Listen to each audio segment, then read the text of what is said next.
Now strategy formulation, it's basically the process of choosing what is the most appropriate course of action for yourselves, for your organization, to realize the goals that you've set, the objectives you've set, and therefore by achieving all of this, you're going to achieve your organizational vision.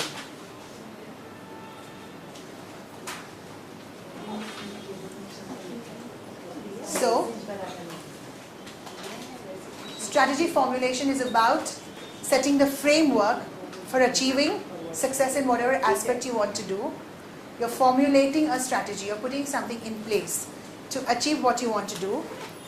When you formulate your strategy, you will take into consideration external and internal factors, resources at your disposal.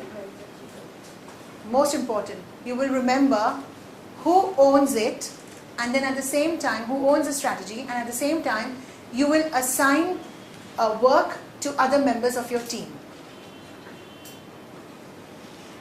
There should also be a process of recording the progress. You have to factor in what is the action you're going to take, who are you going to involve and work with, what are the resources, financial, time and human at your disposal, who will lead, how will you deliver, and finally you will have to periodically review it. So that's the whole formulation stage.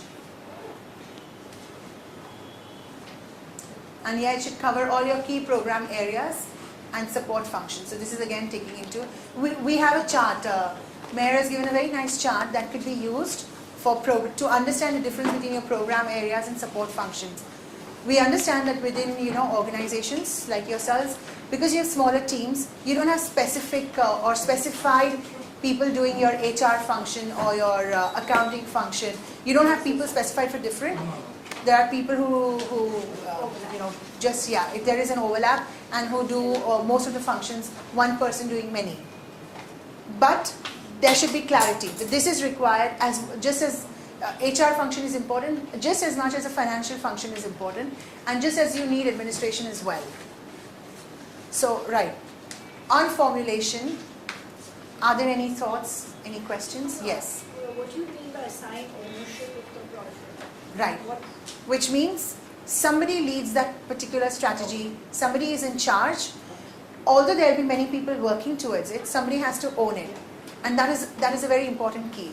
Everybody is buying into it, but somebody is owning it. Because then the ownership rests with that one person. The person regularly reviews, without having to call for a meeting, reviews, are we progressing? Are we doing as we should be doing? Or is there a need to change, to tweak? And that's what this is about. Again, like an objective, you have to be realistic. You have to bear in mind what you can achieve, how much can you achieve within the time frame and within the resources that you have. It all comes down again and again to bearing in mind the resources, being realistic about what you would like to achieve. And the key to, and why you need to be realistic is because you set out to do something, and because it is unrealistic, you don't achieve it. And that's when people tend to get demotivated. It will stop inspiring you to want to work towards it. So it kind of pulls you down. That is why being realistic is very important. Just as equally important is about not underplaying. You know you can do 100 and you say, okay, my target is I'll do 80. And then you achieve 100 and feel very good about it. So you be realistic, you be fair, you be honest.